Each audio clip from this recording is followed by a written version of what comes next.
Rio is that there were two Rios. There were the Rio that, when I came back to the United States, I found out there was a Rio that was being broadcast on the networks and on the cables. And then there was the Rio that I was actually at, and about which there was basically not a word said, ever. And I haven't really heard anything publicly that took place there. And I think that's the way things seem to be at the United Nations in important events that take place there. There's this big hoopla, this big public spectacle on the outside, and the real decisions and the real conversations are had on the inside. And this was a great shock to me. I went there with starry eyes. I would say I grew up as an environmentalist, a very tree-hugging person.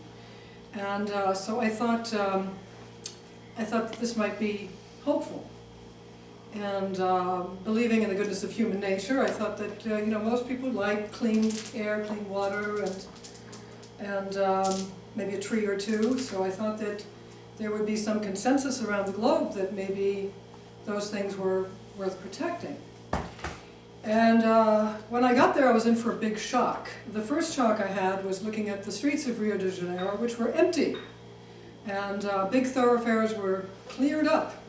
And I soon found out from some insiders that the president had ordered his people to go out and clean up the street people, the homeless people, the street children in particular, who were admittedly a menace, but they're still human beings, and they were cleaned up in a very sort of Gestapo fashion and put into a small concentration camp where they were also shot in very large numbers.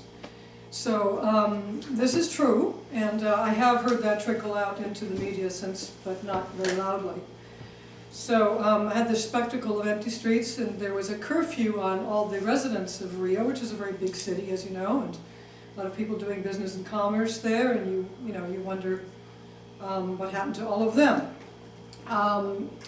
We got there to a place that was very, very far from the city, isolated, highly securitized, and levels of security. And once we got in there, we were basically let loose on the governments of the world. And there were delegations, there were 70 heads of state, all the governments were represented, and people were mingling and chatting, and that was fun. After a few hours, we ended up sitting in a large hall, and people started making speeches. And speeches were usually 20 minutes long, sometimes 35. I didn't keep count.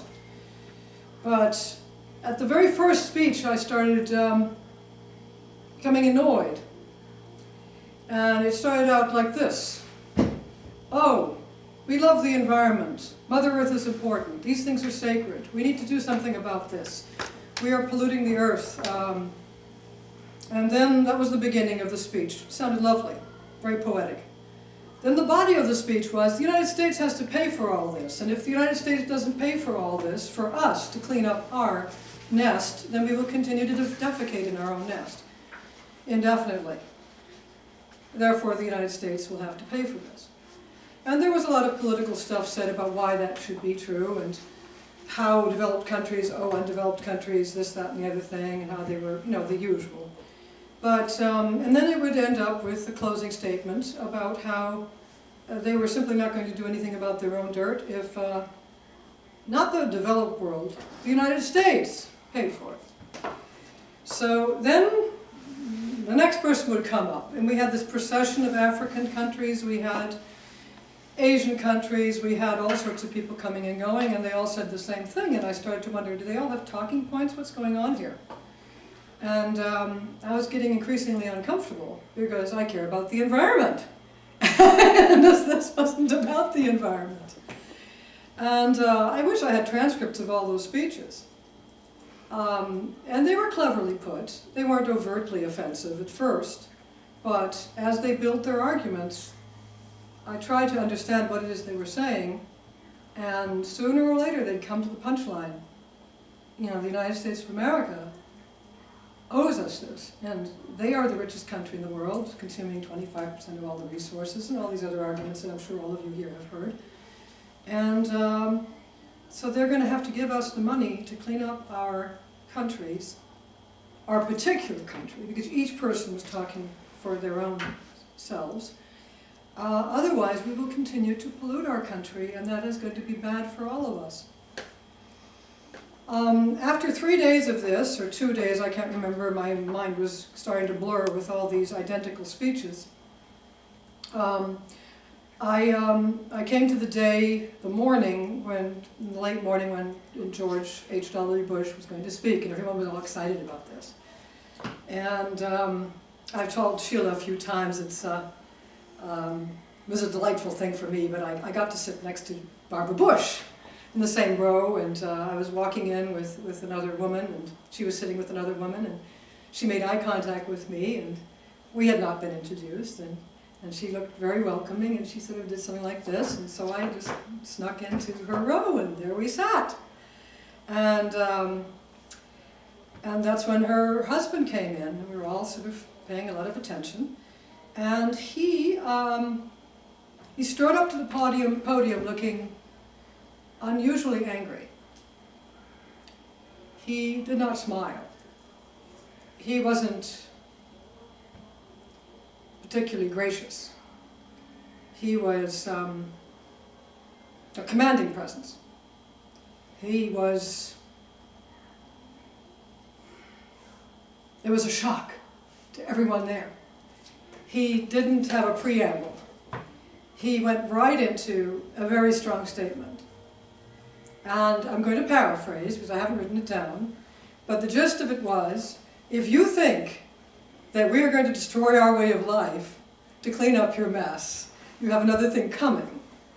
And the United States of America will not sign this document, because it is, it contains false premises, it is designed to undermine our way of life, and we will not put up with it.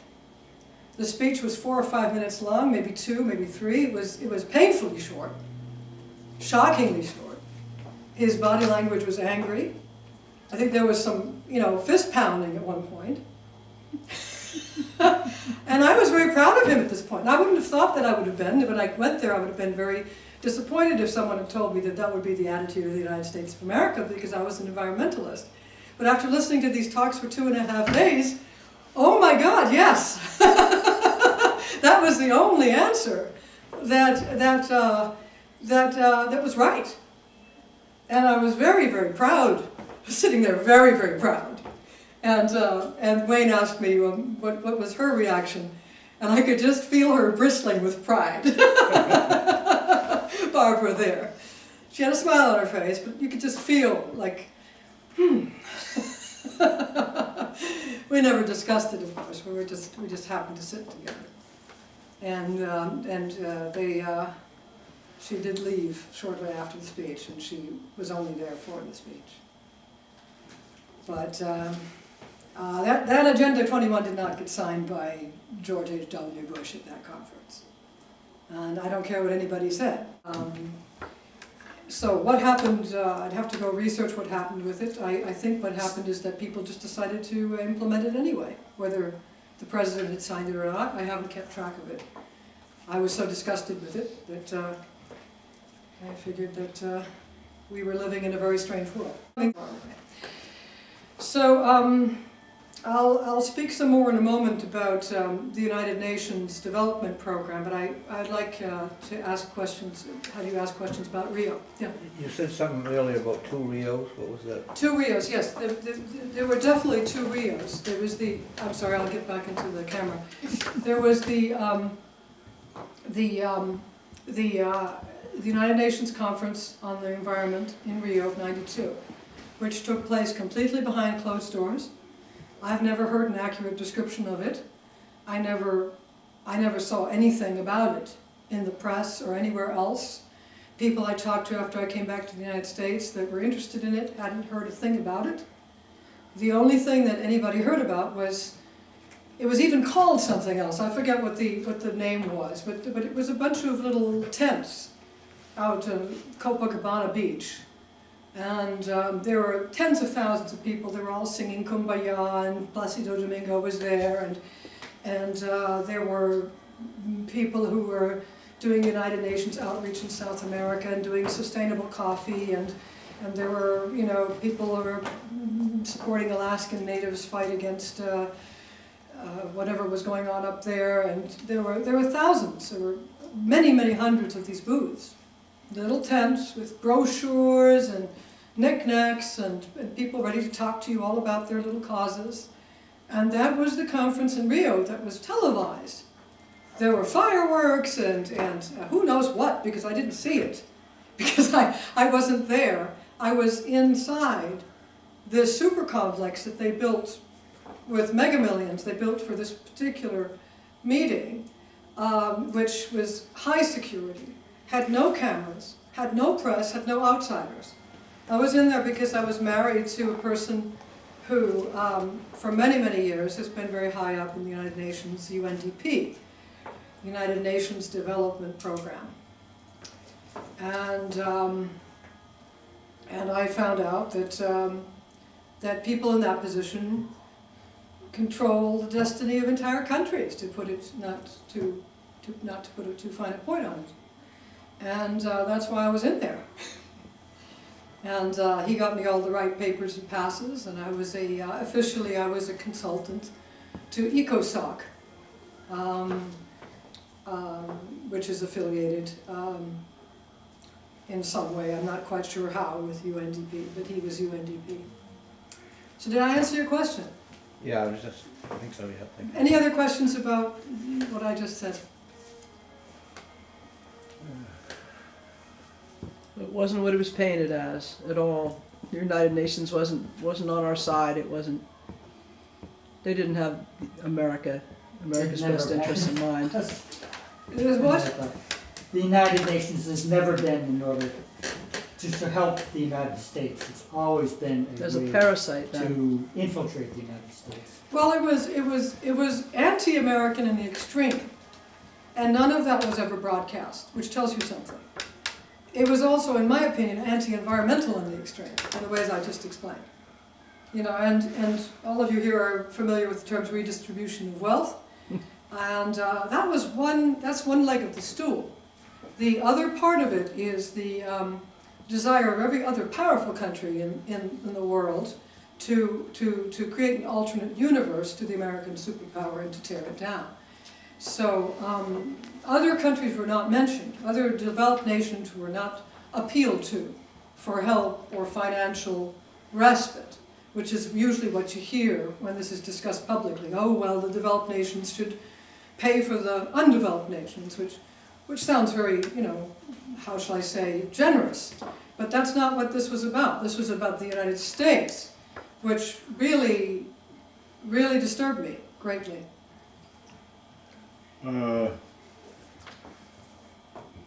In the document itself that is out there, the Agenda 2142 chapter document or something, almost every chapter states directly that developed nations are to assist developing nations in their improvement or in their growth or whatever.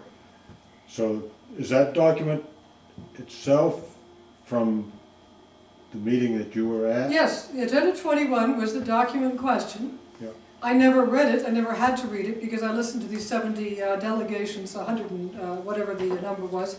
I listened to all those delegations, I listened to 70 of them. I guess the question is, why doesn't it say the United States? Because that's what they're keeping secret. Oh, okay. That's my whole point, you see. So the public document is not... Yeah, it's whitewashed. Yeah, okay. Obviously, yeah, which is really a shocker, is it not? It is. Yeah, it really is a shocker. Because you could almost, I mean, if you were so inclined, if you were sort of progressive, you'd almost understand that that might be a nice thing to do, is to go help the developed nations, and you're a rich, developed country, yeah, let's lend those poor people a hand. But that's not what was going on. But you can read between the lines. No, not there. I didn't need to read between the lines. No, but I say in the document. You can, yeah. but I was told outright, over and over again, everybody who got up Some of these countries were Latin American? These were the ones that I sat through. I mean, after a while, I just couldn't take it anymore. But the ones that I sat through it was a long parade of African nations, and it was consistent. And I'd go back out and have a cup of coffee. I'd come in, they'd still be doing it. Didn't matter which nation was getting up. So to answer your questions, yes, everybody, all the third world nations were talking like that. All the ones that I listened to, yes. When the people from Africa were giving their big "Let's Rob the USA Blind" speech, yes, that one. what did you get a sense of the political orientation of Gambia versus Zaire versus Botswana versus Kenya everybody. versus everyone? It was exactly the same. Everybody had the same talking point. So if you listened to what they said, then you would draw exactly the same inference about the culture within Nigeria and Chad and so on. You would not know that they were different in any way just from listening to what they said. From that right? point of view, yes. Okay. There is a great deal of difference between the cultures in Africa. Sure. There's a genetic diversity there that far outperforms the Caucasian genetic diversity. They're extremely diverse from each other. Cultures and languages are extremely diverse. No, there was no diversity in those speeches. They were identical, as far as I could see. They were not literally identical. They were all written by different hands and speechwriters, but they all contained the same talking points. They were so close together that I wondered if they'd all made notes beforehand. It was obvious that there was one source. Well, Yes. Yeah, to follow up that, I mean, it was almost as if there was an orchestration. Absolutely orchestrated. 100% Did certain. Did you ever look into that, or I didn't have find to. It out was so obvious. who was orchestrating? Or I'll tell what you, was yes, I think you'll be able to put it together from my eyewitness account of the next part of this. Mhm. Yes, because I wouldn't have known just by sitting there who actually did this, but then I was invited to some government visits where the United Nations was designing the fate of entire countries. So I can tell you with some certainty that, well, I'll just tell you the story, because, is it time for that story? Sure. All right. Yes. It's a good question, though, because it got me thinking, what's going on? Because it was a great shock to me. I don't know if you ever had a wake-up aha moment in your lives. I mean, I grew up in Switzerland, and I was familiar with Euro-communism and anti-Americanism and European socialism. So it's not like I was a complete babe in the woods. But I think that my environmentalism, such as it was naive and untainted. And I made certain assumptions that would transcend politics and that would stand outside these other considerations, which was very foolish of me, considering the Green Movement in Germany is 100% communist, but and admits that. But I thought that the world as a whole would, that I thought the world was a better place. I was mistaken. So this sleuthing of mine, because people won't come right out and tell you, not even my late ex-husband. This sleuthing of mine continued as I was invited to, shortly after that, I believe that was in 1992 that I went there. A few months later I was invited to an official UNDP government-hosted conference. This was a small conference, much smaller than the Agenda 21 conference. It consisted of, let me see, 12 times 4, yeah, it consisted of 4 dozen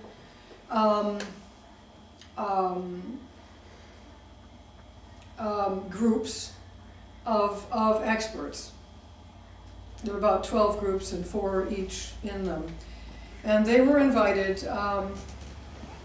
to participate in this United Nations Development Program conference. And we were hosted by a government, and that was an interesting experience in and of itself. What happened there is they were discussing the fate of several small countries. And they were planning how these infrastructures were going to exist in those small countries.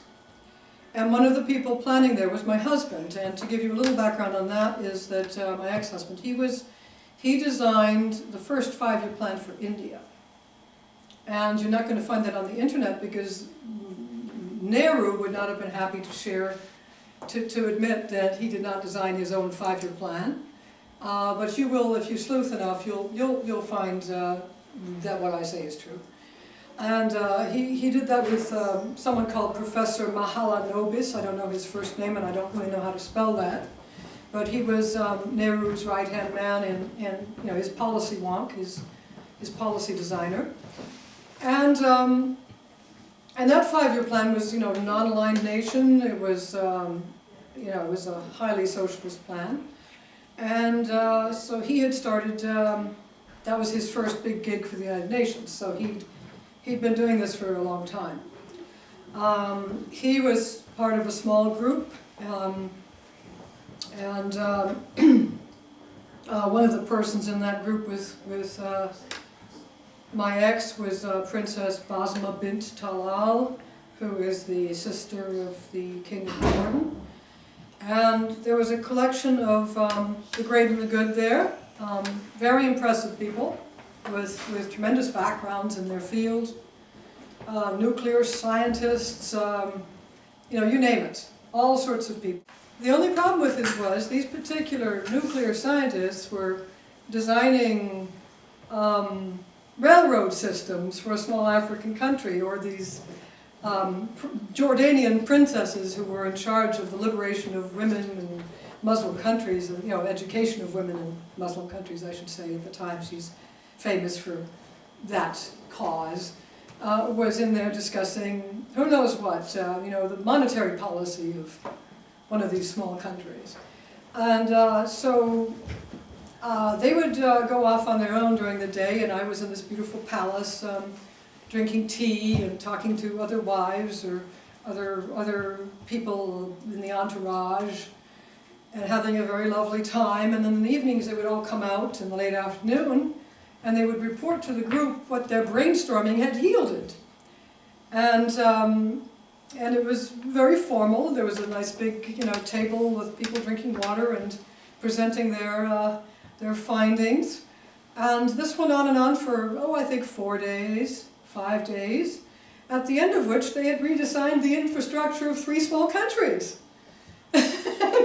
I had not seen any representatives of those 3 small countries there, and no obvious ones, and in fact there weren't even any covert ones from what I could tell, because the biographies were known of these people. They'd all been introduced, and they weren't from these countries.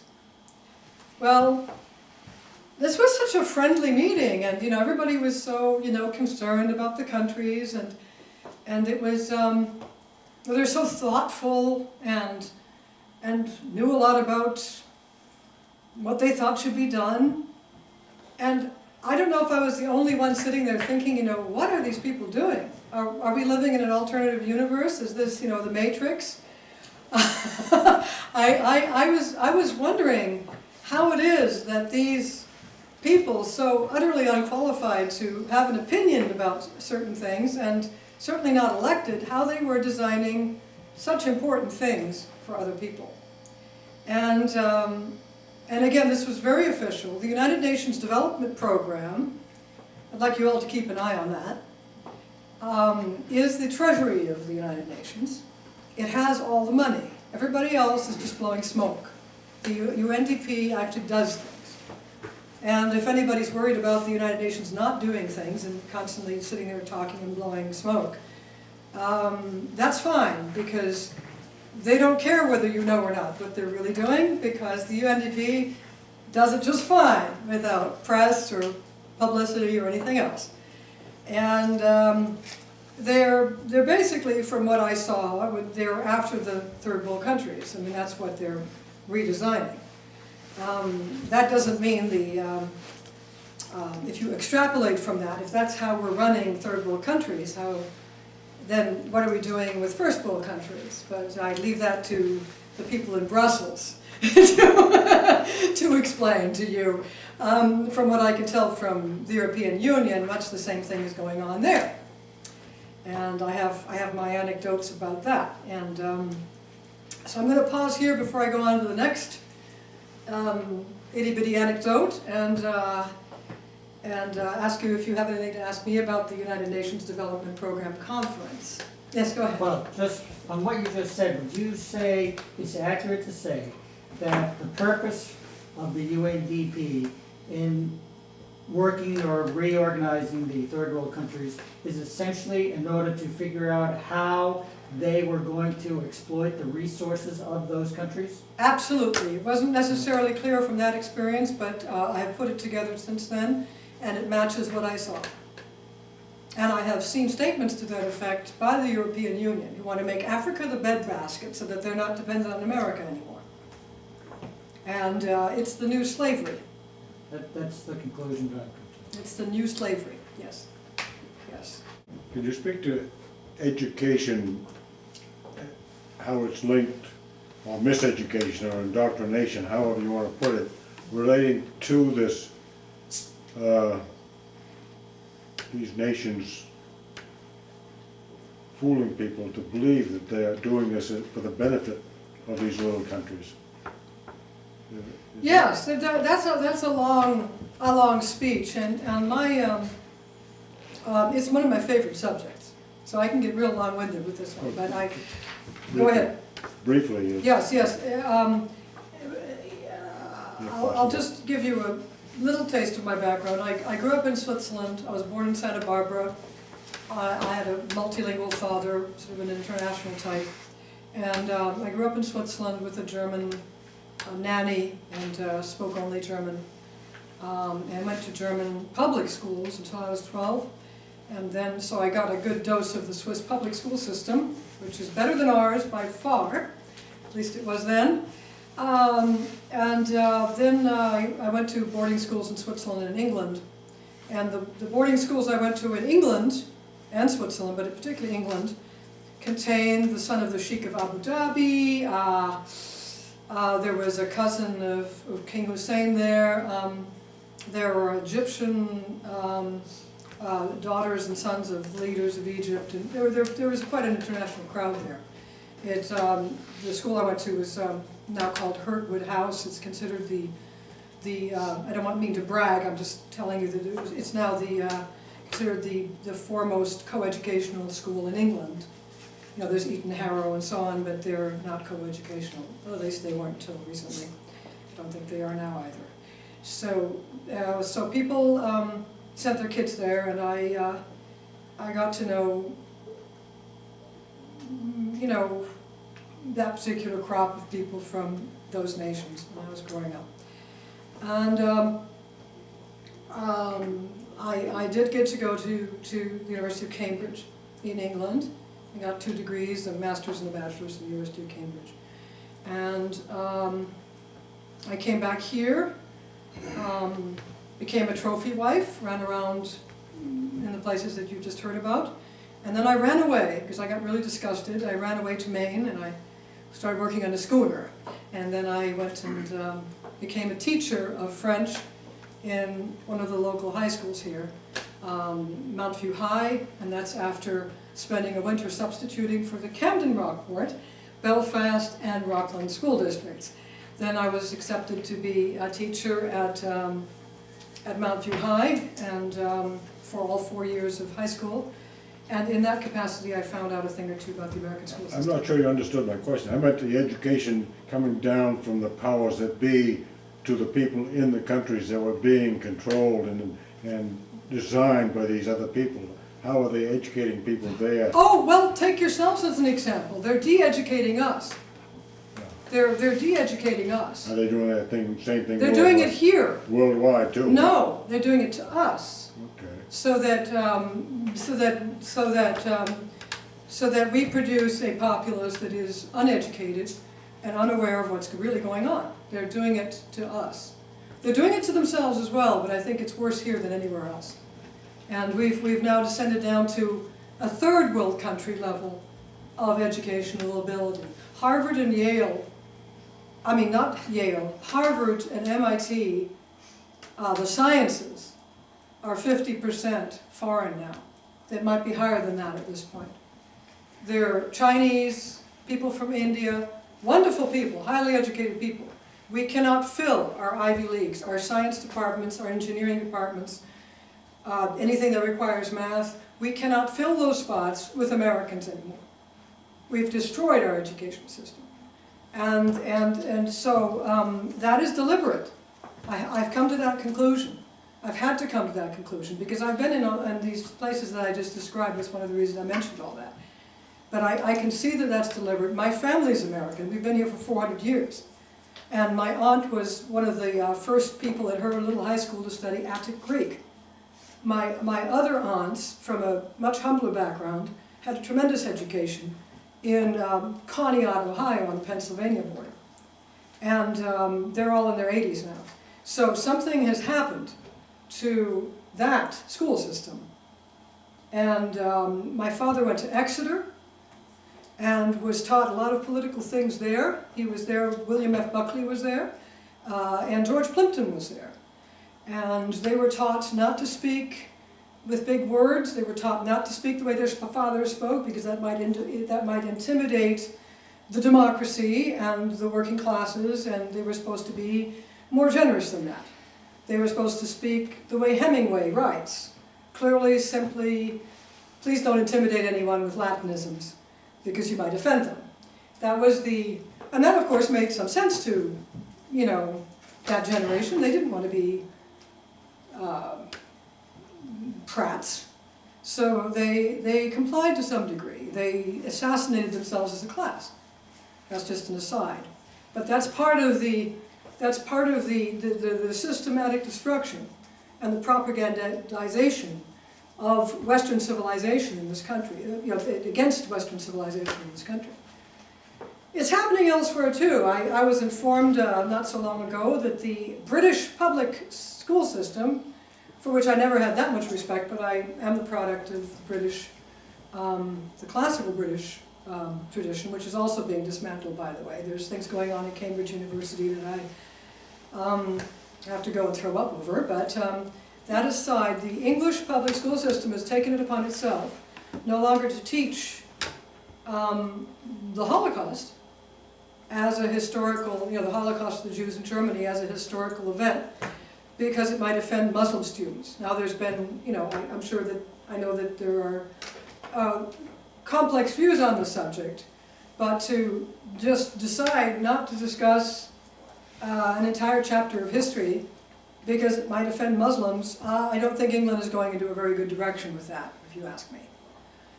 There's also a removal of trial by jury and habeas corpus in Europe. And you now have hate crime laws where people can come in the middle of the night and take you away because you might be considered nationalist, racist, or having said something against some multicultural element of society there, which is rather frightening. I understand that honor killings are allowed in Canada now. Now these things I'm saying are not just my fantasy, these are all things that are well documented and true. People can kill their daughter or their wives or anybody they wish if they're Muslim in Canada and not be tried for homicide. And so we are living in a very difficult time. So how did we get to this point? I mean, yes, there is constant propagandization. I saw it in Europe. I was warned against it by my, I had a teacher in one of the places I went to. I was barely 18. She had a doctorate from the University of Vienna, and she was a member of the Swedish royal family. And she warned me. She's the one who really started opening my eyes. She put me through a reading list on Eurocommunism. And this was in 1977. And I went to the Council of Europe. By the way, I was there too. I spent several years in Strasbourg, which is in the Alsace, which is the seat of the Parliament, the European Parliament. And while I was there, that's where this woman was. Her name was Yvonne von Stedink. I remember I loved her custom white lancia, and I used to imitate her a little bit. She was like a role model to me. And so I started dressing up after I spent time with her. She took me under her wing. And she sent me over to the Council of Europe and to go to the library, and I did. And I pulled documents that she told me to read about Eurocommunism and explained to me the pyramidal system of Soviet and other kinds of communist systems, the top-down thing, which is what you've just seen me talk about with the UNDP. So if anyone tells me that the whole world is going down the toilet because of communist ideas, I'm afraid I have to agree with them. And it's not that simple a subject, though, and I think if we make it too simple, then we're not going to get anywhere with people, because first of all, they don't realize that they're the victims of it, and secondly, they have inoculated themselves with sort of anti-McCarthyism and other sorts of violent protests. They have made us afraid to speak up. So we need to use a different sort of language to be able to get to save the country. Because we're in trouble. Yes? You said you're teaching in a regular public school now? I'm not now, no, I'm not. No, I did then. Yeah, in 1998 and 1999. You're not teaching now? No, I'm not, no. I was worrying, No, I can't. If you were, your days would be numbered. Oh, You have a absolutely. different persona or something. Oh, absolutely my days will be numbered, yes, absolutely. No, I ran into things, the first week I was there. I was sitting in the, they had declared my Cambridge degree as the equivalent of a teaching degree in America, and they said that I had to take, I think, 15 credits at the University of Augusta in the summer, education credits where I would be propagandized. And I know this because the taxpayers are paying for teachers' days off. You know, school days, you know, teachers' teaching days.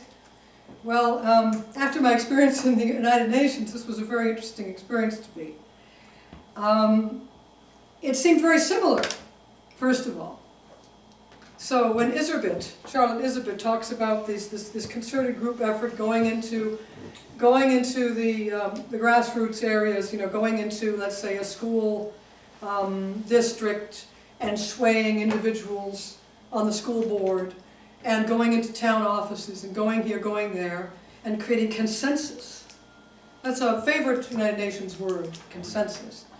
They're doing this on a massive scale. They're doing it everywhere.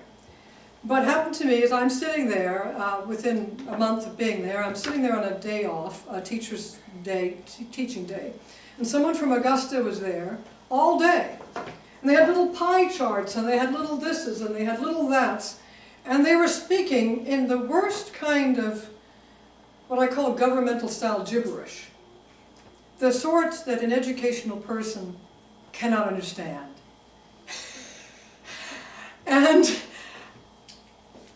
I've encountered this before. I don't know if you've encountered this, but American lawyers seem to love to talk that way. A lot of politicians seem to love to talk that way. But it's ultimately gibberish. And my nice little Maine fellow teachers were kind of looking at me. We were sitting at these little round tables, just as in the UNDP, what my husband was doing at the United Nations Development Program. We were sitting at these little round tables, and somebody was, you know, handing out these flyers, and my fellow teachers looked at us, "Do you understand this?" And I said, you know, but they learned it anyway. And I have my theories about that, but it's deliberate you know, it's obfuscation, it's obscurantism, it's trying to make things as obscure as possible, as unintelligible as possible, so you don't know what the heck you're doing there. And it boiled down to, oh, we're going to do it ended up boiling down to the most simplistic notions. My goodness, the things that we made in the school, K through 12, things sitting there and making little things. But not really learning the skills on how to make things. In Switzerland, they had me knit things and do real things. They were making these little frogs out of cut-out papers. And it was pathetic. It was busy work. I've come to the conclusion that the American school system is a giant babysitting institution designed to de-educate the entire population so that we can no longer understand our own constitution, comprehend our own history, run the world, or create a decent military. In the 70s that my husband knew of, and this was sort of, now they would be Tea Party activists, but this was a conservative person out west that he knew. And they'd left California because they'd protest against the school district against a teacher who was not fired, who had supplied a sample for a biology class from his own body in front of the students. So this has been going on for some time. And, you know, we have, on the surface we have the hippie revolution to thank, but take a look at who was educating the hippies, who was running Berkeley, and who was talking at Harvard. And so they finally got a group of people to listen to them. But they'd been doing this for a long time because my father, God bless him, in 1925 and Annapolis class of 49 had been getting some of this at Exeter, veiled of course, but it was there. And I think he was told that the Constitution is a living, breathing document. And this was in the just before the war, that he was told that. Any questions for me? Did I answer your question? Yes, Oh, good. more or less a demoralization of America.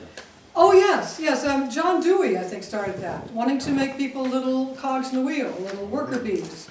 They're very effective at that. I tell you, I came from Europe, and I didn't know what was going on here. And I had to ask myself, why are Americans deliberately destroying their own school system? And it was so obvious, and everywhere. And that's not the only thing that Americans are deliberately destroying. Corporate America. Of course, the left loves to talk about how corporate America is in bed with conservatives, and I don't think that's true. I think the opposite is true, if you ask me. The Columbia University allowed,